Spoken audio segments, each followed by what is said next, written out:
Hi guys, this is Rajneesh Singh और study with वैभव में आप सभी का बहुत बहुत स्वागत है। अपने इस सेक्शन में हम लोग जो देखने वाले हैं वो भारत के जो है रक्षा प्रणाली को बहुत अच्छे से समझने वाले हैं। यहाँ से देखिए क्वेश्चन हमेशा आते हैं, ये करंट से रिलेटेड चीज़ें हैं, लेकिन क्वेश्चन एसएससी के बहुत ही फेवरेट टॉपिक है, कभी भी पूछ सकता है। और जब आप जीडी जैसे एग्जाम को दे रहे हो, यानी जो कि जिसका काम ही डिफेंस का काम है, ऐसे एग्जाम में इन क्वेश्चंस के पूछे जाने की संभावनाएं ज़्यादा होती हैं।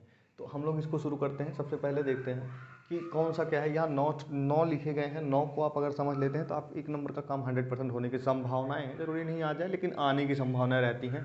हाँ, ये जरूर कह सकते हैं कि सभी सेट में से एक सेट में, दो सेट, चार सेट में हमेशा दिखेगा, ये समझ लीजिए। ऐसा नहीं है कि खाली चला जाएगा। तो सबसे पहले हेलिना को देखते हैं। हेलिना क्या है, ये हमारे अपने देश में निर्मित किया गया है। ठीक है, हमारे अपने देश में निर्मित किया गया है, एक टैंक रोधी मिसाइल सिस्टम है। टैंक रोधी का मतलब क्या होता है, जो टैंक होते हैं ना, आप लोग टैंक देखते हैं तो टैंक को जो है तोड़ने फोड़ने का, यानी जला देगा या मार देगा, टैंक को रोधी करने के लिए हेलिना का विकास किया गया, जो कि हमारे अपने देश का स्वदेशी है। तो याद रखिएगा, स्वदेशी टैंक रोधी कौन सा है, हेलिना है। ठीक, बहुत इंपॉर्टेंट चीज़ है, याद रखिए। दूसरी चीज़ आती है चिनूक और अपाचे। चिनूक और अपाचे दोनों बोइंग कंपनी और यूएसए से निर्मित है। बोइंग कंपनी समझ रहे हैं, बोइंग यूएसए की कंपनी है, जो कि क्या करती है, हेलीकॉप्टर वगैरह या मशीन जो है फाइटर बनाती है। तो है क्या कहते हैं, बोइंग जो है इसी कंपनी का है, यूएसए देश में। ये दोनों हेलीकॉप्टर हैं। देख लीजिए, हेलीकॉप्टर ये भी है, हेलीकॉप्टर ये भी है, दोनों हेलीकॉप्टर, बस इसमें थोड़ा सा अंतर है, ये फाइटर है और ये क्या है, कैरियर है। ये चीज़ों को आने ले जाने के लिए सक्षम है, और ये फाइटर है। ठीक है, समझिए। यही अब जो हेलीकॉप्टर होते हैं क्या करते हैं ना, ये हेलीकॉप्टर इतने इतने ज़्यादा जो है लोड उठा सकते हैं। समझ लीजिए कि एक, समझ लीजिए घर को ही पूरा उठा सकते हैं। अगर नॉर्मल सा घर है और लैंड किया जा सकता है तो पूरे घर को उठा के ले जा सकते हैं, इतना ज़्यादा पावर होता है इन हेलीकॉप्टर्स में। ठीक है, बहुत सक्षम है। टैंक वगैरह नॉर्मली उठा के कहीं भी फेंक सकते हैं ले जाके।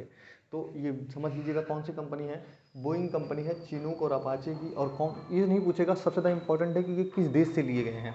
तो ये हमारे देश में लाए गए यूएसए से। ठीक है, यूनाइटेड स्टेट ऑफ अमेरिका, समझ रहे होंगे।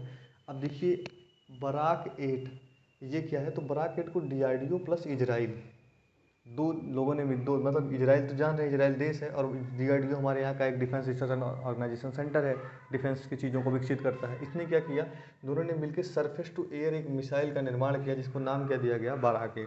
तो बराक 8 क्या है, सरफेस टू एयर मिसाइल है। ये कभी नहीं पूछेगा, बस इतना पूछेगा आपसे कौन से देशों की मध्य की ये है, जो कौन कौन से देश ने मिलकर बनाया है। तो भारत और इजराइल ने मिलकर बराक 8 का निर्माण किया। ठीक है, देन आता है आईएनएस बेला। देखिए, आईएनएस बेला हो या आईएनएस कलवरी हो या आईएनएस श्रेणी में केवल 6 पनडुब्बियां हैं, 6 पनडुब्बियां हैं। ठीक है, आईएनएस बेला, करंज, ठीक है, ये सब करके आईएनएस बेला, कलवरी, करंज, ये सब इसी श्रेणी की हैं, 6 हैं टोटल, 6 बनी हैं।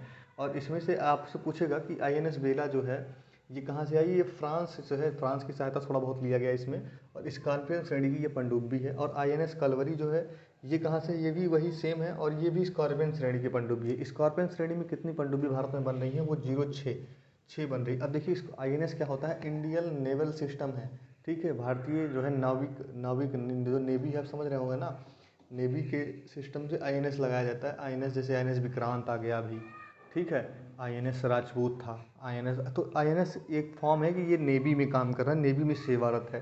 तो नेवी में सेवारत है वेला, और ये पनडुब्बी है। ठीक है, देन आता है राफेल। राफेल तो बहुत बहुत बड़ा मुद्दा है, बहुत फेमस था राफेल। अब राफेल केवल इतना पूछेगा आपसे इस समय पे कि राफेल का समझौता किस किस देश से हुआ है, तो फ्रांस से। ठीक है, फ्रांस से हमारा राफेल का समझौता है। और देन आएगा आपका S-400। तो ये क्या है, इस एयर डिफेंस सिस्टम है। एक्चुअल में S-400 क्या करता है ना, एक साथ में बहुत सारे मल्टी जो है आपको वो मिसाइल लॉन्च कर सकता है, एक ही साथ में कई मिसाइलें लॉन्च कर सकता है। ठीक है, इसलिए ये S-400 कहाँ से लिया गया, रूस देश का लिया गया है। ये डिफेंस सिस्टम है। एक्चुअल में इसे बॉर्डर पे लगा दिया जाता है, तो जिससे क्या कहता है, एक ही टाइम में मल्टी जो है मिसाइलें दागी जा सकती हैं। अभी ये हमारा जो है इंडो चीन, जो चीन बॉर्डर है उस पर लगाइए, तैनात किया गया है इसको। ठीक है, तो इसके बाद में आता है पिनाक। पिनाक क्या है, पिनाक देसी, हमारे यहाँ का, हमारे देश में ही निर्मित किया गया है, देसी निर्मित किया गया है। एक रॉकेट लॉन्चिंग सिस्टम ये भी है, ये रॉकेट लॉन्चिंग सिस्टम ये भी, ये मल्टी रॉकेट ये भी लॉन्च करता है, इसमें भी लगे होते हैं। ठीक है, आप लोगों ने अगर देखा होगा तो क्या कहते हैं, परेड में इस टाइम पे आया था, ट्रक के ऊपर आप लोगों ने देखा होगा तो ऐसे लगा था। ठीक है, एक ट्रक था और ट्रक के ऊपर इसको लगाया गया था। तो ये वही है, मल्टी लॉन्चिंग सिस्टम इसमें लगा हुआ है। ये भी कई सारे दाग सकता है। S-400 से जितना क्षमता तो नहीं है, S-400 एक साथ दाग सकता है, समझिए, एक साथ 72 दाग सकता है। ठीक है, एक ही साथ कंफ्यूज कर देगा, इतना भयंकर दागेगा। तो अब इसमें से जितनी चीज़ें आपके सामने लिखी हैं, अगर आप इतना भी लिख लेते हैं कि कौन से देश से या किस कंपनी का जो है संगठन है, और मोटा मोटा आपको समझना होता कि ये है क्या, ठीक है। बाकी अगर आपको और चीज़ें चाहिए तो इसका फुल डिटेल मैं आपको और ही अभी बता दे रहा हूँ। अगर आप लोग इंस्टा कोई भी चलाता है तो इंस्टा पेज पे आ जाइए, या इंस्टा पेज पे अगर आते हैं तो आपको मिलेगा study with Vaibhav, study with Vaibhav, WAIVHAV, ठीक है, स्टडी विद वैभव प्रयागराज। अगर इस पेज पे आप आते हैं तो आपको वहाँ इसका जो है आपको नोट्स टाइप का भी मिल जाएगा, जितना मैंने निकाला है आपको जो है इसका डाटा मिल जाएगा पूरा एकदम आराम से। 8 का डाटा ठीक ठाक मात्रा में मिल जाएगा। बाकी देखते रहिए, सभी का बहुत बहुत स्वागत है हमेशा।